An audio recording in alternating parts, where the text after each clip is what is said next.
یاد یه جوک افتادم.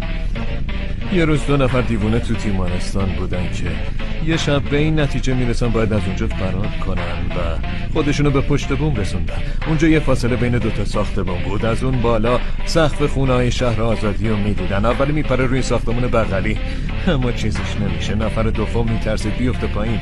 یه فکری به ذهن اولی میرسه و میگه هی، من یه چراغ خوفه دارم، نورشو میندازم روی فاصله 2 ساختمون، اینجوری میتونی از روی اشعه نور رد بشی و بیای پیش من. ولی دومی میگه فکر کردی چی من یه دیوونه‌ام؟ وقتی به نیمه راه برسم اون وقت تو چراغ خوفه رو خاموش میکنی.